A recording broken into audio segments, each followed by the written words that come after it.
शिक्षा के क्षेत्र में जनपद का अग्रणी संस्थान विद्यानिकेतन फार्मेसी एवं विद्यानिकेतन डिग्री कॉलेज कुतुबनगर सीतापुर। सत्र 2023-24 के लिए डी फार्मा एवं बीए में प्रवेश के लिए शीघ्र संपर्क करें। सत्र 2022-23 में डी फार्मा का रहा उत्कृष्ट परीक्षा फल। सभी 90% छात्र छात्राएं प्रथम श्रेणी में हुए उत्तीर्ण। हम है गांव के प्राणी, हम है गांव के प्राणी, अवघड़ अज्ञानी। आज मेरे स्नान का चौथा पखवाड़ा है। गंदगी के क्षेत्र में भारत रत्न जीत मारा है। हफ्ते दो हफ्ते अगर और नहीं नहाऊंगा तो विश्व का सबसे बड़ा पुरस्कार नोबेल मैं ही पाऊंगा। नेताओं की गलती नहीं है, नेताओं की गलती नहीं है, चुनकर इन्हें हम लाते हैं। चंद रुपयों की खातिर चुनाव में हम बिक जाते हैं। योग्य आदमी को छोड़कर गधों को जितवाते हैं। इसीलिए सारे घोड़े सो जाते हैं और गधे सरकार चलाते हैं और गधे सरकार चलाते हैं।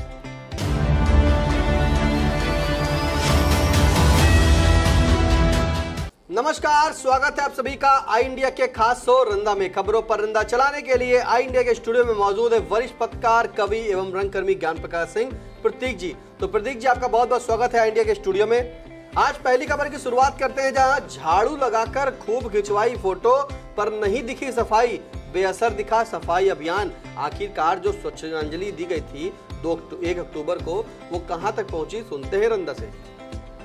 वाह, क्या खूब सफाई की है शहर सीतापुर सहित पूरे जिले में। सफाई की इतनी चकाचौंध है कि रंदा का मन करता है कि वो सफाई पसंद नरेंद्र मोदी सरकार की चरण वंदना करे और उनके पार्टी के नेताओं व चमचों की आरती उतारे। पिछले वर्षों में जब मोदी जी ने पूरे देश में स्वच्छता अभियान चलाने को कह दिया था और स्वयं काशी में घाट पर कूड़े की सफाई की थी, तब खासकर भाजपा नेताओं व उनके अंधभक्तों को साफ सफाई का भूत इस प्रकार सिर पर सवार हुआ कि वो जितने पहले स्वच्छ स्थान थे उन पर कागज प्लास्टिक की बोतलों का कचरा डलवाकर उसे झाड़ू पकड़कर फोटो खिंचवाते हुए साफ किया था। एक सांसद महोदय पहले से स्वच्छ रेलवे प्लेटफार्म पर कुछ कागज के टुकड़े रेल सफाई कर्मी से डलवाकर एवं हाथों में झाड़ू पकड़कर लाजवाब फोटो खिंचवाई थी। इस बार भी स्वच्छता अभियान की औपचारिकता निभाई गई कि गली कूचे, नालियां तथा सड़कों के किनारे काफी गंदगी पड़ी रही और स्वच्छता अभियान कार्यक्रम सफल हो गया। रंदा अपने पीएम साहब के सोच पर नाच करता है कि वो स्वच्छता जैसे कार्यक्रमों की घोषणा करके अपने पार्टीजनों व अंधभक्तों को काम पर लगाए रखते हैं। उन्होंने अपने अंधभक्तों को कोरोना काल में ताली व थाली बजवाकर कोरोना भगवाने का कार्य दिया था, जिसे उन्होंने बखूबी किया भी था। तत्कालीन भाजपा विधायक राकेश राठौर, जो अब कांग्रेस में हैं, उन्होंने ताली थाली से कोरोना भगाने का विरोध भी किया था, जिसके परिणाम स्वरूप उन्हें भाजपा को टाटा बाय बाय कहना पड़ा। इस स्वच्छता अभियान का हिस्सा वो लोग भी बने थे जिन्होंने कभी अपने दरवाजे तक की सफाई अपने हाथों से नहीं की है। इस सफाई अभियान में वो लोग भी शामिल रहे जो केला खाकर उसका छिलका सड़क पर फेंक देते हैं। इसमें वो भी शिरकत करते नजर आए जो अपने घर की छत से सड़क व नालियों में कूड़ा फेंकते रहते हैं। रंदा जब झाड़ू उठाकर सफाई अभियान में शामिल होने जाने लगा, तभी उसकी पत्नी ने कहा कि घर से थोड़ा कूड़ा भी लेते जाइएगा। जब सीतापुर सहित पूरा हिंदुस्तान साफ सफाई अभियान में जुटा है तो फिर तुम्हें सफाई करने के लिए कूड़ा मिलेगा कहाँ से। रंदा जैसे तमाम लोग ऐसे भी थे जो घर द्वार साफ करना तो दूर अपने शरीर की सफाई महीनों नहीं करते हैं। वो कवि राजेश श्रीवास्तव अजनबी की इन काव्य पंक्तियों को साकार करते नजर आए हैं। फिर भी पीएम की अपील पर वो भी झाड़ू लेकर सफाई अभियान की औपचारिकता निभा रहे थे। हम है गांव के प्राणी, हम है गांव के प्राणी, अवघड़ अज्ञानी, आज मेरे स्नान का चौथा पखवाड़ा है। गंदगी के क्षेत्र में भारत रत्न जीत मारा है। हफ्ते 2 हफ्ते अगर और नहीं नहाऊंगा तो विश्व का सबसे बड़ा पुरस्कार नोबेल मैं ही पाऊंगा। मोदी जी बहुत सफाई प्रिय प्रधानमंत्री हैं। उन्होंने प्रयागराज में कुंभ के दौरान सफाई कर्मियों के भी गंगा जल से पैर धोए थे, लेकिन आज तक सफाई कर्मियों को ना तो कोई विशेष सुविधा प्रदान की गई है और ना ही उनके वेतन में अपेक्षित वृद्धि की गई है। गटर में उतरकर अनेकों सफाई कर्मी मृत्यु को प्राप्त हो चुके हैं। उनके लिए भी कोई सरकार की तरफ से सहूलियत नहीं दी जा रही है। रंदा अपने आसपास की सफाई स्वयं करता है। वो जानता है कि गंदगी साफ न होने से उसका परिवार व पड़ोसी रोग की चपेट में आकर अपना धन व स्वास्थ्य गंवा सकते हैं। बिल्कुल, आप जो है कहीं फोटो मत खिंचवाइए, साफ सफाई बरकरार रखिए, क्योंकि जब साफ सफाई करेंगे आपके आसपास का माहौल वातावरण अच्छा रहेगा, स्वच्छ रहेगा, तो आप किसी भी संक्रामक जो बीमारी होती है उनकी चपेट में नहीं आएंगे और आप हमेशा जो है स्वस्थ रहेंगे। अगली खबर की शुरुआत करते हैं, जहां विधायक निधि के 27.5 करोड़ से संवरेगा सीतापुर जिला। लोकसभा चुनाव से पहले जारी हुई दूसरी किस्त 2.5 करोड़ रुपए मिले। अब ये चुनाव आ रहा है, विधायक निधि का खर्चा भी हो रहा है, कहां से हो रहा है सुनते हैं रंदा।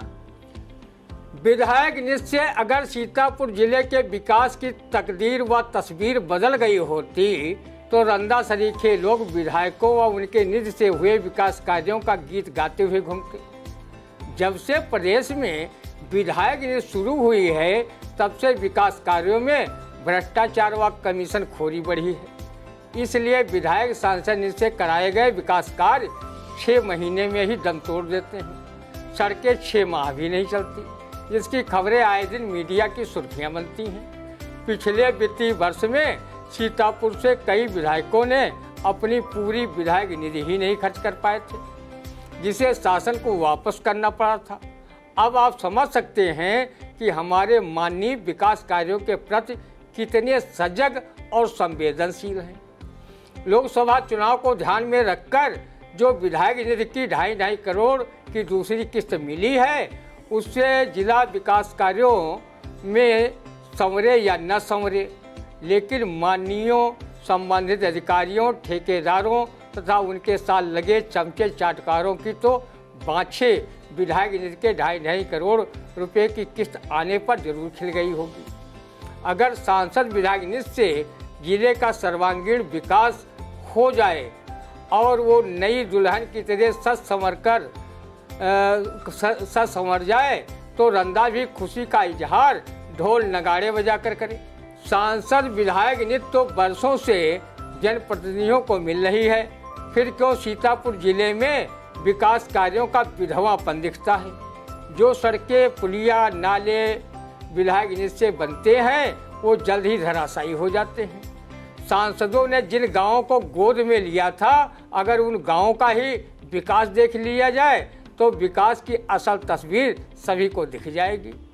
विधायक निधि के साथ कहीं योगी बाबा की सरकार ग्रामीण विकास के लिए पर्याप्त धन ग्राम पंचायतों को भेज देती और मनरेगा में काम न मिल पाने से दुखी मजदूरों को भी काम मिल जाता, जिससे वो गांव से पलायन करने को मजबूर नहीं होते।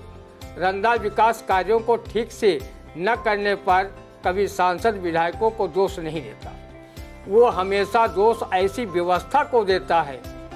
रंदा की नज़र में सीतापुर जिले के मौजूदा सभी विधायक सांसद अच्छे हैं और जो उनके मुकाबले 2024 व 2027 में चुने जाएंगे वो भी अच्छे ही होंगे। सभी जनप्रतिनिधियों का सम्मान करते हुए रंदा दोष उनको नहीं, स्वयं अपने जैसे मतदाताओं को देता है, क्योंकि सिर्फ लफाजीपूर्ण भाषण से देश का विकास होने वाला नहीं। इसके लिए हमें चरित्रवान, ईमानदार जनप्रतिनिधियों को चुनना होगा, नहीं तो बाद में कवि राम प्रसाद लिल्हारे की यह कविता कहते फिरेंगे। नेताओं की गलती नहीं है, नेताओं की गलती नहीं है, चुनकर इन्हें हम लाते हैं।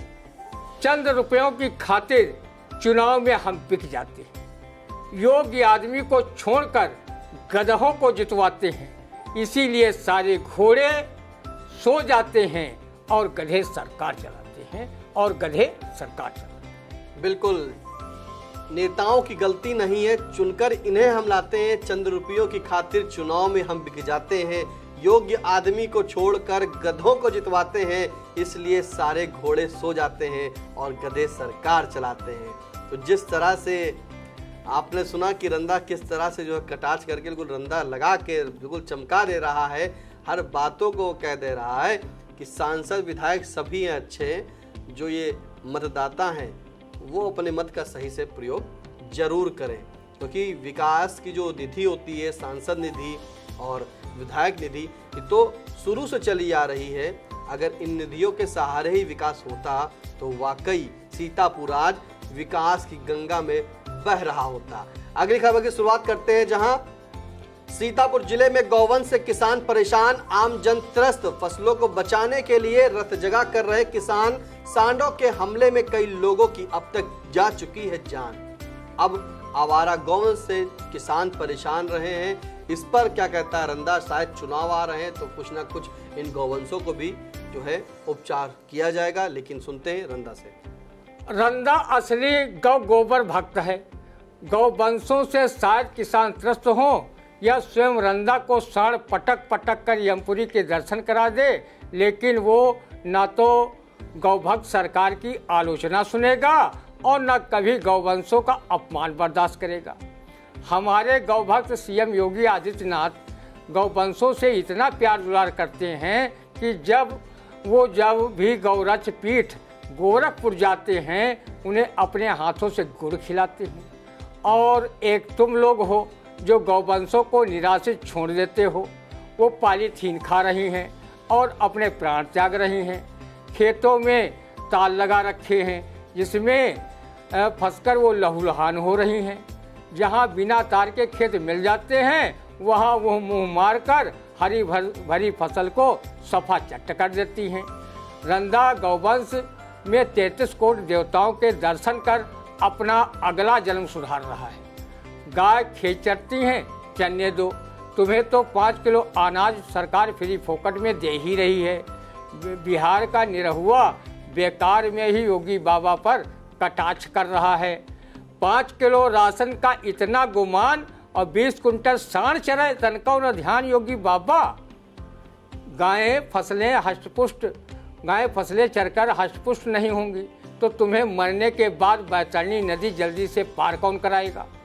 अब मरणासन व्यक्ति के परिजनों से गोदान में पुरोहित गाय या बछिया नहीं लेते, उसकी अवधि में रुपए ले लेते हैं। रंदा ने जब से किसी को ये गाते सुना था तब से वो फसल चट कर रहे गौवंश को खेत से भगाना तो दूर, उसकी सूचना घर वालों तक को नहीं देता है कि वो भगाएं। दुनिया रूठे रूठ जाए, भगवान को रूठना ना चाहिए। अगर खेत में गौएं खाती हों घर में भी बताना ना चाहिए। अब सवाल ये है कि रंदा जैसे गोबर भक्त अगर खेत में गौवंशों की वजह से फसल न बचा पाए तो वो गोबर को बर्थडे केक समझकर खा लेंगे और उसके मूत्र को पौष्टिक फल जूस समझकर पी लेंगे। लेकिन किसानों का जीवन यापन कैसे होगा? फसल नष्ट होने से ना तो उनके बच्चे अच्छे स्कूल में पढ़ पाएंगे और ना ही ठीक से वो अपने परिवार का इलाज करा पाएंगे। तो बच्चों की शादी करना तो दूर, गृहस्थी की गाड़ी कैसे खींचेंगे इसकी उन्हें चिंता अंदर ही अंदर खाए जा रही होगी। योगी बाबा, आपने जो गौशालाएं बनवाई हैं उनमें रह रहे गौवंशों की क्या हालत है किसी से छिपी हुई नहीं है। उन्हें पेट भर चारा पानी तक नहीं मिल पा रहा है।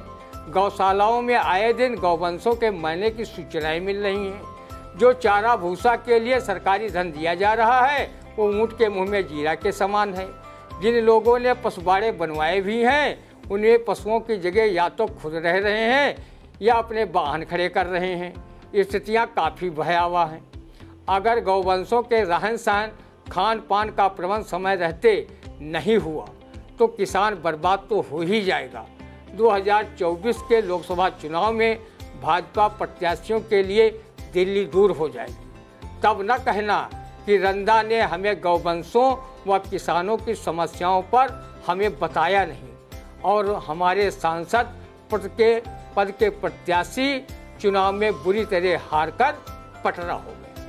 बिल्कुल, किसानों की समस्या पर जो है ध्यान देना चाहिए, क्योंकि 2024 का चुनाव आ रहा है। योगी बाबा से रंदा की अपील है कि आप तो जब गोरखपीर जाते हैं तो गोरखपुर में जो है गौवंशों को बढ़िया आराम से गुड़ खिलाते हैं, उनकी सेवा करते हैं, लेकिन हकीकत कुछ अलग है। हकीकत ये है कि आपके द्वारा जो बनाए गए गौवंश आश्रय स्थल हैं उनमें गौवंशों की हालत क्या है वो भी आपसे नहीं छुपी है, किसी से नहीं छुपी है, क्योंकि गौशाला में गौवंश तो हैं लेकिन हालत कैसी है उनकी ये भी जानिए। साथ में जो जिस तरह से किसानों की फसलों को गौवंश बर्बाद कर रहे हैं और कहीं ना कहीं जो राहगीर निकलते हैं उनको भी जो है गौवंशों की चपेट में आ करके जो है उन राहगीरों की मौत भी हो रही है। तो आज का रंदा आपको कैसा लगा कमेंट करके जरूर बताइएगा। कोई सुझाव हो तो भी कमेंट के माध्यम से दीजिए, और हाँ, अगर कोई बात हो, कुछ हो, कोई जानकारी भी आप देना चाहते हैं, अपने क्षेत्र की समस्या बताना चाहते हैं या कोई सुझाव देना चाहते हैं तो कमेंट के माध्यम से जरूर बताएं। फिर मिलते हैं आपसे अगला रंदे के कार्यक्रम में, तब तक दीजिए इजाजत, नमस्कार। खबर आपकी, नजर हमारी, देखते रहिए आई इंडिया।